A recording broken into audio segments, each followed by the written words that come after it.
No, this is not a guide on how to deceive a businessman. This is a counter-argument to the thought experiment called The Deceived Businessman. I'm sure your brain matter is tingling with curiosity, so let's get to it. The thought experiment goes as follows. Imagine the life of a very successful businessman who takes great pleasure in being respected by his colleagues, well liked by his friends, and loved by his wife and children until the day he died. Okay, now compare this life with one that is of equal length and the same amount of pleasure experienced as coming from exactly the same sources, except in each case, the businessman is mistaken about how those around him truly feel. A deceived businessman, if you will. So, both businessmen live pretty much the exact same lives, however, the deceived one has many false beliefs. His colleagues actually think he's useless, which not relatable at all, by the way. His wife doesn't really love him, and his children are only nice to him, so he gives them money. You know, the average corporate grind life. The deceived businessman, however, never finds out about any of that, and his experiences are never negatively impacted by the deceptions. So here's the gotcha. Which life do you think is better? It's not really a debate. Pretty much everyone agrees that the non-deceived businessman has a better life. The point of this thought experiment is to tackle the idea of the true and false pleasures in the context of hedonism. If we feel the exact same pleasures, but in one case the pleasures are true and in the other they are false, but we don't know, then are those pleasures equal? That's when I whipped out my stool, placed it in front of the boring wall, and spent some time staring. It was very intense. Bad joke. I eventually concluded that from the point of view of the deceived businessman, both lives are equal when it comes to personal pleasure. So the true and the false pleasures are equal. Meh, you're stupid, that's not true. Hear me out. Or don't, it's a free country. I came to that conclusion by conjuring a few alternative situations to consider. First, let's do the good old switcheroo.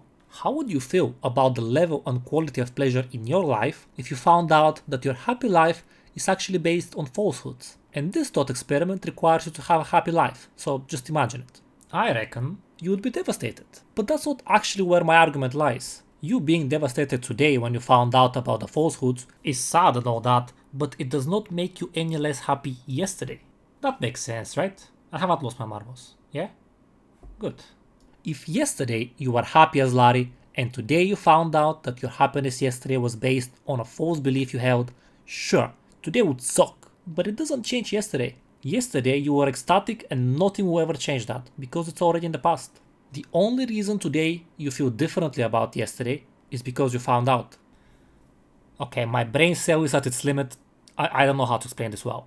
Let me know if you don't get it. Although, maybe the second thought experiment will help. Hopefully. Alright, let's imagine that you magically get to choose to live a life of 60% happiness or a life of 80% happiness. Which one would you choose? I have not conducted a study, I haven't asked 1,000 random people, and I haven't done tarot reading. But I imagine most people would choose to live a life of 80% happiness. Okay, now let's imagine that we've made our choice. We've picked our nice, plump, higher than 60% chance of 80%. What if that happiness is based on falsehoods, such as the example of the deceived businessman, but we don't know that before making the choice, we never find out during that 80% happy life, and if you believe in that, we don't find out after the life is over either. Would you claim that the person living the 60% happiness life is happier than the person living the 80% happiness life? That would be a hard claim to make if we know how numbers work, I think. Meaning, we only think the deceived businessman's life is less good than the non-deceived businessman's life because we know one is being deceived. The problem with the deceived businessman thought experiment is that it changes our perception from the outside, which makes it difficult to give an answer from the inside, that being from the point of view of the deceived businessman. It changes the equation. We're no longer comparing the pleasure of the deceived and non-deceived businessman, but our own evaluation of the two lives from the outside and with full information. I'm not sure that's a fair way to assess the situation fairly. Double fair? That said, if we increase the scope beyond the businessman's point of view and assume a realistic scenario rather than a hypothetical thought experiment, I think it's clear that the deceived businessman's situation is worse. Why? Well, even if we ignore the possibility of the figurative house of cards crumbling, so we can keep the two lives exactly the same from the businessman's point of view, and that way keep the thought experiment the same, that being equating two otherwise equal scenarios, the deceived businessman's life is still less good because the non-deceived businessman's life enriches the lives of those around them as well, whereas the deceived businessman's life does the opposite. I would say there's tremendous value in that from an outside perspective. Now, if we go back to hedonism, changing the discussion like that would mean shifting from one type of hedonism to another, as some types concern themselves with only personal pleasure and happiness, while others focus exclusively on the pleasure and happiness of people as a whole, and there's probably plenty of types in between. But that's not in the scope of this video. If you would like to see me tackle different thought experiments, like the heap of filth, you can click here.